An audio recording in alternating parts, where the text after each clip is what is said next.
They're going to come back on in 15 minutes, and we better score a touchdown to win. I mean, what do you think we do?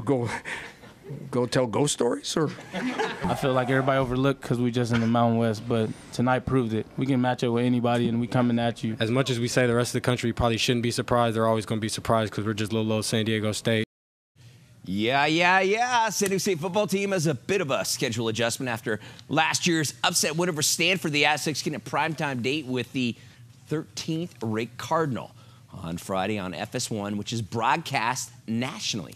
So they start their week on Sunday instead of Saturday, or instead of Monday, to prepare for the Heisman Trophy. A watch lister, Bryce Levin, the Cardinal, Coach Longhope, and the guys that are on the scout team give them a similar look to what they'll see on Friday night in Palo Alto.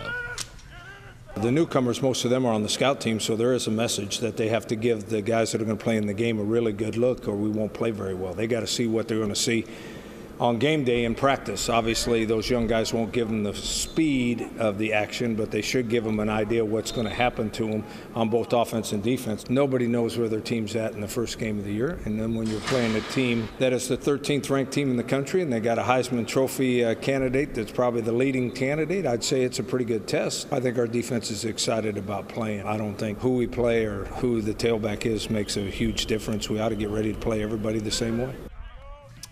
Well, air show season in San Diego is fast approaching, but as Brandon Stone explained, sometimes the best stunt pilots are hiding in plain sight.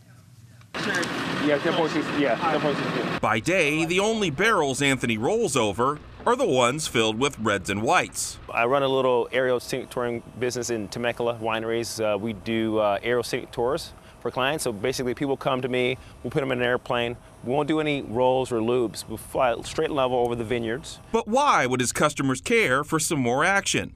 It's because they know they're in the flight path of a world-class airman.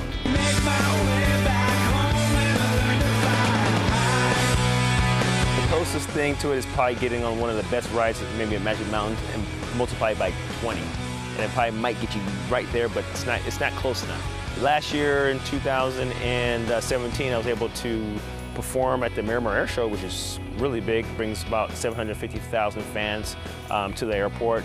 In 2015 and 16, I was able to race at the Reno Air Races and finish second place overall. We're going to go back to Reno Air Races and try to finish first instead of second. So we're trying to just, ante up our accomplishments here. Soaring through the skies has always been Anthony's dream, but he wanted to fly for America first. When I was a young kid, I wanted to be in the Air Force. I wanted to fly fighter jets. That's what I wanted to do. And my mother shut that down. She was like, I don't want you coming back home. My mother and my father are born in Nigeria, Lagos, Nigeria. They moved out here in the 80s. I was involved in RC, radio control model airplanes. I played college basketball. People always ask me, Anthony, why do you do that? Why do you fly airplanes? And honestly, the only thing I could tell them, which is the truth, is I didn't choose aviation. Aviation chose me. Until I wanted to get in the airplane, I was kind of reluctant. But then, I kept pushing for it, and eventually they let me start flying airplanes. And I'm sure glad they did, because now I'm able to, fly down to San Diego upside down. From Montgomery Field, this is Brandon Stone for the All Sports Report. All right, thank you, Brandon. One feature race on Sunday, the $100,000 Torrey Pine Stakes for 3-year-old fillies. Trevor Denman has a stretch call. Broom battles on down at the rail, but it's True Royalty clear when they come to the 16th. True Royalty just grazed me, but True Royalty's in full flight for the wire, and they won't get her. True Royalty and Drayden Van Dyke win it well. True Royalty is your winner with Drayden Van Dyke aboard the 3-year-old chestnut filly trained by John Sadler, paying $19.20 for the win. Now,